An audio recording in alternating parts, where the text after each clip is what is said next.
Astro यांत्रिक channel पर आप लोगों का स्वागत है। आज हम छठे पार्ट में आ चुके हैं। पांचवें पार्ट में हमने यह पढ़ा अंशात्मक विस्तार, नक्षत्रों का अंशात्मक विस्तार। एक नक्षत्र हमने यह भी जाना कि 13 डिग्री 20 मिनट का होता है। नक्षत्र के और समीप जाने के लिए हमने उसको 4 टुकड़ों में बांटा। एक टुकड़े का जो माप है वह 3 डिग्री 20 मिनट का है। हम यह माप इसलिए निकालते हैं कि नक्षत्र या राशि या तारा या ब्रह्मांड की दूरी नापने के लिए किया जाता है। जब कोई जातक किसी नक्षत्र में जन्म लेता है तो हम यह कह सकते हैं कि वह नक्षत्र वो जो वहाँ पे था तो उस टाइम अमुक अमुक व्यक्ति का जन्म हुआ है। उसी प्रकार जैसे कि हम अपना एड्रेस कहते हैं, हमारा एड्रेस भारतवर्ष के इस नगर में, इस जगह में, इस डिस्ट्रिक्ट में, इस कॉलोनी में, इस पोस्ट ऑफिस के पास, वैसे ही नक्षत्र का जो माइलस्टोन है, जो ब्रह्मांड अनंत तक फैला हुआ है हमारे चारों तरफ, उसको मापने की यह विधि है। हमने यह भी देखा, हमने यह भी पढ़ा कि नक्षत्रों के से ही हमारा हिंदी का मास निकला है। हमने यह भी जाना कि जो माला है वह 108 है और 27 नक्षत्र के 4-4 जब टुकड़े करते हैं तो 108 टुकड़े मिलते हैं। उसी क्रम में हम आगे बढ़ते हुए आज हम राशि के बारे में जानेंगे। नक्षत्र के बारे में हमने बताया था कि नक्षत्र तारों का समूह है, उसी प्रकार राशि भी तारों का समूह है।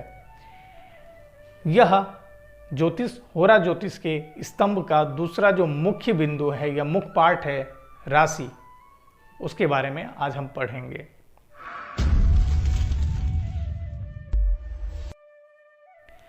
राशि का विस्तार नक्षत्रों से बना हुआ है। जब कुछ नक्षत्र जो कि हमारे भूचक्र में, यहाँ पे देखेंगे, हमने ये भूचक्र है और ये हमारा ब्रह्मांड मानते हैं इसको, ये ब्रह्मांड है, ये ब्रह्मांड, ये अनंत तक फैला हुआ है, इसको नाप नहीं सकते हैं हम। लेकिन ये जो हमारा भाचक्र है, नक्षत्र चक्र है या राशि चक्र, जोडाइक साइन, ये 9 डिग्री नॉर्थ में और 9 डिग्री साउथ में, यानी कुल मिला के 18 डिग्री की ये पट्टी है। अब यहाँ पे हमने जाना कि 13 डिग्री 20 मिनट का एक नक्षत्र यानी एक आकृति मिल रहा था, तो हमने उसका नाम नक्षत्र दे दिया जिसका क्षय ना हो। उसके बाद हम उसे और देखते हैं और दूर से देखे तो हमें पता चला कुछ नक्षत्रों को मिलाकर एक और आकृति बन रही थी। वह कितने डिग्री पे था? वह 30-30 डिग्री पे बन रहा था। तो हमने 30 डिग्री करते हुए अब देखते हैं, यहाँ पे मैंने ये 9 अश्विनी, भरणी, कृतिका, रोहिणी, मृगशिरा, आद्रा, पुनर्वसु, पुष्य, अश्लेषा 9, मघा, पूर्व फागनी, उत्तरा फागनी, हस्त, चित्रा, स्वाति, विशाखा, अनुराधा, ज्येष्ठा 18, मूला, पूर्वाषाढ़ा, उत्तराषाढ़ा, श्रावण, धनिष्ठा, शतभिषा, भाद्रपूर्वा, भाद्रपद, उत्तरा भाद्रपद, रेवती 27 नक्षत्र टोटल यहाँ पे लिख दिए। जो अश्विनी के 4 भाग में बांटे थे, एक चरण का मान 0 डिग्री से लेके 3 डिग्री 20 मिनट तक था, दूसरे का 6 डिग्री 40 मिनट तक, 6 डिग्री 40 मिनट तक, तीसरा 10 डिग्री हो जाता है और चौथा 13 डिग्री 20 मिनट तक। इसी प्रकार ये आगे बढ़ेंगे। 13 डिग्री से बाद 16 डिग्री जो आपका भरनी का, यहाँ पे 13 के बाद कितना आ जाएगा? 16 डिग्री 40 मिनट, उसके बाद 20 डिग्री, उसके बाद 23 डिग्री 20 मिनट और 26 डिग्री 40 मिनट और यहाँ पे 30 डिग्री आ जाता है। तो आकाश में या ब्रह्मांड में जब हम चराचर जगत की बात करेंगे तो ब्रह्मांड की बात हमें करना बहुत ही आवश्यक हो जाता है। 30 डिग्री पे हमने देखा कि एक आकृति बन रही थी। वह आकृति कौन सी थी? मेढ़ की आकृति थी, यानी 30 डिग्री तक।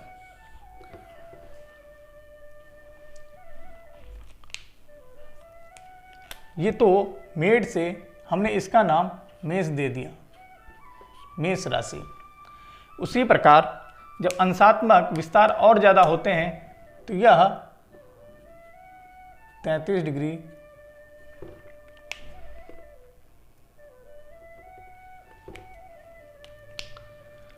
यह 33 डिग्री 20 मिनट, 36 डिग्री 40 मिनट और 40 डिग्री, 43 डिग्री 20 मिनट, 46 डिग्री 40 और 50, 53 डिग्री 20 मिनट। उसके बाद मृगशिरा का प्रथम चरण आ जाता है। तो ये कितना होगा, यह देखेंगे 56 डिग्री 40 मिनट और 60 डिग्री। यहाँ पे जो 30 डिग्री के बाद फिर से जो 30 से अगली 30 थी, वहाँ पे भी एक आकृति मिल रही थी। वह आकृति कौन सी थी, वह बैल की थी, जिसको वृषभ भी कहते हैं। यहाँ पर बैल की आकृति मिल रही थी जो वृषभ कहते हैं। अब यहाँ पे देख रहे 30-30 डिग्री पे एक एक आकृति बन रही थी, यानी यह केंद्र मानते हैं, सेंटर पॉइंट अगर मानते हैं तो यहाँ से लेके यहाँ से और यहाँ तक जो ब्रह्मांड में एक आकृति बन रही थी वह 30 डिग्री की थी। फिर यहाँ से लेके यहाँ तक एक आकृति बन रही थी, दो कितनी थी, 30 डिग्री की। फिर यहाँ से लेके यहाँ तक 30 डिग्री, ऐसे करते करते यह गोल घूम जा रहा है। तो जो 30 डिग्री पे आकृति बन रही थी यह मेष, यह वृषभ, यह तीसरी मिथुन और यह चौथी कर्क। यह भूचक्र पे कर्क की आकृति बन रही थी। अब यहाँ पे देखते हैं यह नॉर्थ है और यह साउथ। यह भूचक्र ऐसा ही है, इस पे ग्रह मूव करते हैं, ग्रह घूमते हैं इस भूचक्र पे, जो कि भूगोल पे यह ग्रह घूम रहे हैं। इसी पे ही हमारा पृथ्वी है और यहाँ पे क्रांति वृत्त पे कहीं पे सूर्य है। फिर ग्रह सूर्य का चक्कर लगा रहे हैं, तब यह जैसे अभी यहाँ पे ग्रह यहाँ पे हो जाएगा, यहाँ पे हो जाएगा। इसका मतलब जब जातक का जन्म होगा तो वो किस डिग्री पे होगा उसके हिसाब से निकाल लेते हैं हम। यह हम आगे विस्तार में बताएंगे किस प्रकार से होगा, अभी इतना समझ लीजिए। अब जब यहाँ पे ग्रह हो जाएगा, यानी कि जब यहाँ पे पोजीशन पहुँच जाएगा सूर्य का, इस तरीके से पृथ्वी यहाँ पे आ जाता है तो हमें सूर्य यहाँ पे दिखाई देंगे। तो हम कहते हैं कि जो सूर्य हैं वह कर्क राशि में आ गए और इस तरीके से मकर राशि में आ जाएंगे। मकर के बाद अगर जाएंगे तो किस में जाएंगे, यह मकर है, मैं नंबर लिख रहा हूँ यहाँ पे जो आपके लिए सुविधा होगा। यह 1 2 3 4 यहाँ पे लिखा हुआ है, 5वीं राशि, 6ठी राशि, 7वीं राशि, 8वीं राशि, 9वीं राशि, 10वीं लिखा हुआ है, 11वीं राशि और 12वीं राशि, राशि 12। अब 12 का सबका जो यहाँ पे देख रहे हैं कि 30-30 डिग्री पे एक एक आकृति प्राप्त हो रहा था। तो 360 को जब 30 से भाग देते हैं तो कितना आ रहा था, 12, यानी 12 आकृति 360 डिग्री में हमें प्राप्त हुआ। वह आकृति राशि कहलाई।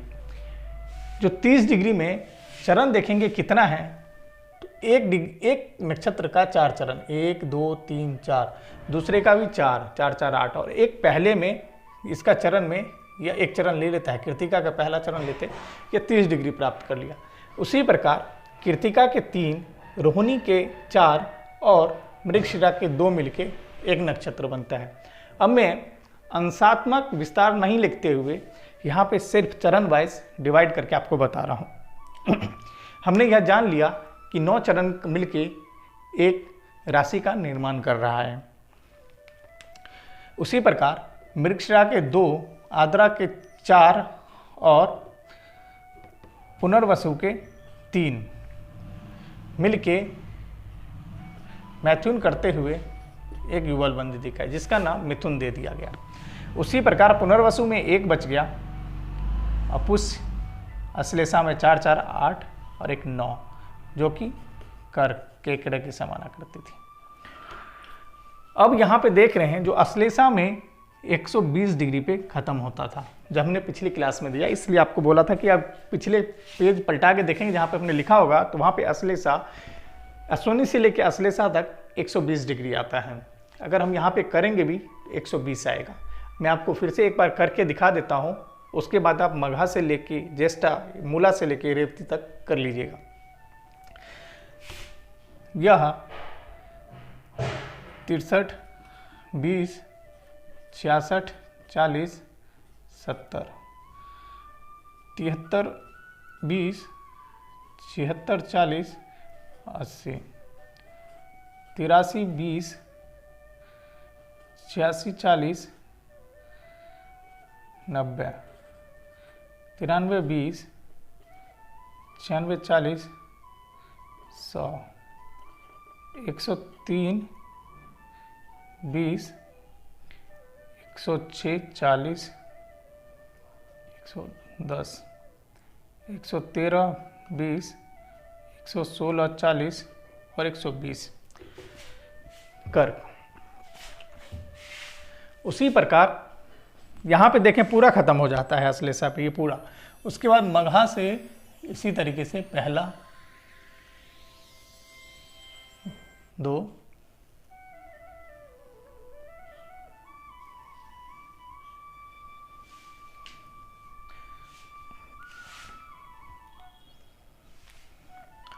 यह सिंह की आकार की आकृति थी, यह कन्या, यह तुला, यह चिक। अभी यहीं पे ध्यान दीजिए।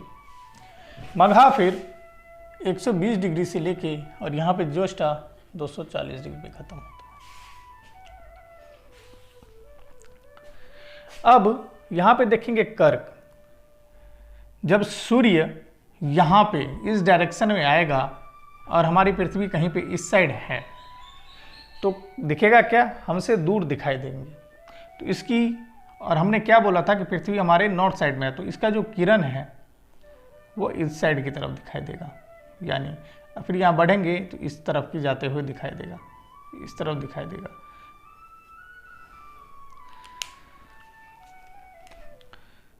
इस तरफ जाते हुए दिखाई देगा। फिर जब यहाँ पे आ जाएंगे तो मकर राशि में जैसे ही प्रवेश होगा तो ये इसका उल्टी तरफ जाने लगेगा।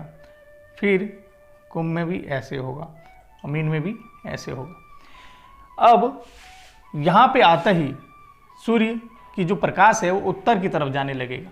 तो हम यहाँ पे कह देते हैं कि जो मकर में यह उत्तरायण हो गए हैं और कर्क में क्या हो गए, दक्षिणायन। एक कहानी याद आती है, हम लोगों ने महाभारत पढ़ा और टीवी सीरियल में देखा भी। वहाँ पे भीष्म पितामह जी को जब बाणों लग जाता है और वो धरती पे गिर जाते हैं, तो उनको एक आशीर्वाद प्राप्त था, उनको इच्छा मृत्यु का वरदान मिला हुआ था उनके पिता शांतनु के थ्रू। तो वो क्या कहते हैं, कब हुआ युद्ध, दक्षिणायन में, और वो कहते हैं कि जब उत्तरायण होगा तभी मैं मृत्यु को प्राप्त करूंगा या मृत्यु को स्वीकारूंगा। उन्होंने दक्षिणायन में प्राण नहीं त्यागा, उन्होंने इसके लिए उत्तरायण को माना। उत्तरायण में सूर्य नज़दीक आ जाते हैं, मतलब उनकी रोशनी हमारे समीप होता है, वो हमें साक्ष्य दिखते हैं, इसलिए उत्तरायण हमारे लिए बहुत ज़्यादा ही इम्पोर्टेंट है, महत्वपूर्ण है। अब देखेंगे भी, आपके घर में कोई भी कार्य हो, विवाह से लेके आपका कोई विवाह हो, मुंडन हो, जनेऊ हो, ये उत्तरायण में अधिक होते हैं। कारण भी यह है कि दक्षिणायन में सूर्य दूर होते हैं तो वहाँ पे धीरे धीरे ठंड का जो प्रकोप है हमारे साइड में वो ज़्यादा हो जाता है। ठंड में जिनके पास, अभी तो कोई दिक्कत नहीं, पहले के समय में जिनके पास कपड़ा नहीं था या कोई उसके बचने के लिए उपाय नहीं थे तो बहुत ज़्यादा दिक्कत होती थी। लेकिन गर्मी में, यह तो एक डिबेट का विषय बन जाएगा, गर्मी में लेकिन वह कहीं पे भी आराम से रह सकते थे, इतनी प्रकृति कितनी सुंदर थी। खैर, अब मैं उस पर नहीं आता हूँ, विज्ञान भी है इसके अंदर, आप यदि आप उसको सोचेंगे टेक्निकल बाय तकनीकी से तो आपको मिलेगा। तो दक्षिणायन में हम यह कार्य नहीं करते हैं, शांत हो जाते हैं। यानी जैसे कि भगवान का जो कि प्राण प्रतिष्ठा है वो उत्तरायण में होगा, लेकिन दक्षिणायन में कुछ भगवानों की प्राण प्रतिष्ठा होती है। तो यह भूचक्र पे किस प्रकार से ग्रह या राशि परिवर्तन करते हैं और 12 राशियों में इस तरीके से विभक्त हुआ है, यह हमने समझा। अब मैं इसको रफ करता हूं, ये आप नोट कर लीजिएगा। नोट मैं इसलिए भी करवा रहा हूं कि आप बाद में कभी भी आपको कोई शंका हो तो आप अपने नोट्स को निकाल के उस पर समझ सकते हैं इजीली, वरना आपको फिर से वीडियो देखना पड़ेगा या आपके लिए भी दिक्कत हो सकता है काफ़ी टाइम सर्च वर्च करने में। तो मैं बोलूँगा आप नोट्स बना लीजिए, वो आपके लिए फ़ायदेमंद रहेगा।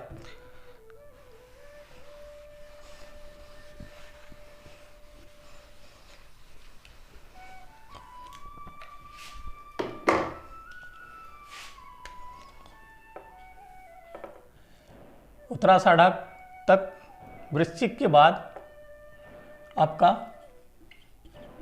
धनु, फिर उत्तराषाढ़ का 3, श्रवण का 4 और 2 धनिष्ठा का मिलके मकर, 2 इसके कुंभ, धनिष्ठा सतविषा भाद्रपद के 3 तक, और यह फिर अंत में रेवती तक क्या बनाते हैं, मीन, और यह 360 डिग्री तक बन जाएगा। कहाँ से चालू होता है, 240 डिग्री से चक्र में। अब इसी प्रकार से आप इसको बांट लीजिएगा कि कौन सा जो चरण है किस अंश तक रहता है। अब यहाँ पे देखेंगे अश्विनी भरणी में कोई बच्चा जन्म लेता है तो हम इजीली कह सकते हैं कि आपका जन्म मेष में हुआ है, लेकिन कृत्तिका में वृषभ भी है और मेष भी है। तो यहाँ पे देखेंगे कृत्तिका में जो पहला चरण में बच्चा जन्म लेगा या जातक जन्म लेगा वो मेष में होगा, उसके बाद वृषभ में होगा, और मृगशिरा में फिर से वही मिथुन और वृषभ हैं, 2-2 चरण बांटे गए हैं इसमें। और वैसा ही पुनर्वसु का जो अंतिम चरण है वो कर्क में आ जाता है, और कर्क में यह पूर्ण एक चक्र यानी कंप्लीट कर लेते हैं चौथे चरण, उसके बाद खाली हो जाते हैं। नोट कीजिएगा, हम इस पे बाद में चर्चा करेंगे। मघा फिर से स्टार्ट होता है, पहले चरण से लेके उत्तरा फाल्गुनी तक सिंह बनता है, आकृति बनती है। उत्तरा फाल्गुनी में वैसा ही 3, हस्त में 4 और चित्रा में 2 मिलके कन्या, और कन्या के बाद तुला में चित्रा का 2 चरण, स्वाति का 4 और विशाखा का 3 बनता है। और वृश्चिक बिच्छू की तरह जो आकृति है वह कितने डिग्री से बना है, विशाखा का 1, अनुराधा का 4 और ज्येष्ठा का 4। अब मैं अंशात्मक लिखते हैं, यह 30 से 60 हो गया है, उसी में फिर से करेंगे तो यहाँ पे 90 हो रहा था और यहाँ पे 120, यानी जो 4 राशि हैं वह 120 डिग्री में कंप्लीट हो गया, यानी मेष से कर्क तक। उसके बाद 120 से यहाँ पे देखेंगे तो 30-30 ऐड करता हूँ मैं, इसे लिख रहा हूँ, 150 हो गया सिंह, और उसके बाद 180, उसके बाद 210 और 240। यह 120 से लेके 240 तक फिर से 4 बने, कौन कौन से, सिंह से लेके वृश्चिक तक। उसके बाद 240 से लेके 270, 300, 330 और 360। 240 से लेके 360 तक फिर बनते हैं 4, जो कि कौन कौन से हैं आपका, धनु से लेके मीन तक। यहाँ पे हमने जाना किस प्रकार से नक्षत्रों का भेद हुआ है, उसी नक्षत्रों के चरण 9 चरण मिलके एक एक राशि का निर्माण हुआ है, यानी एक एक आकृति बन रहा था उस भचक्र में। और जब उसको तोड़ते हैं तो अश्विनी जो अश्व के समान है, उसी प्रकार कृत्तिका जिसमें 7 तारे का समूह है, उसके बाद आगे आएंगे तो वहाँ पे देखेंगे सत विचार 100 तारों का समूह इस तरीके से मिल के एक एक आकृति बन रही थी। तो उस आकृति का जो नाम मिला है वो है राशि। राशियों का जिक्र वेद में नहीं होता है, वेद में सिर्फ ग्रहों का जिक्र हुआ है। जो राशि या नक्षत्र का जिक्र उस संहिता में जो वेद के बाद बना उसमें जिक्र हुआ है। तो आशा करता हूं कि राशि का अंशात्मक भेद समझ आया होगा और किस प्रकार से नक्षत्र के चरणों के साथ यह जुड़े हैं यह भी समझ आया होगा। आप पढ़ते रहिए, निरंतर अभ्यास करते रहिए तो जरूर सफल होंगे। ज्योतिष को सरल विधि से समझने के लिए आप चैनल को सब्सक्राइब कर लीजिए और हमसे जुड़े रहें। नए नए वीडियो आप तक पहुंचाने का प्रयास करूंगा। तब तक के लिए जय महामाया।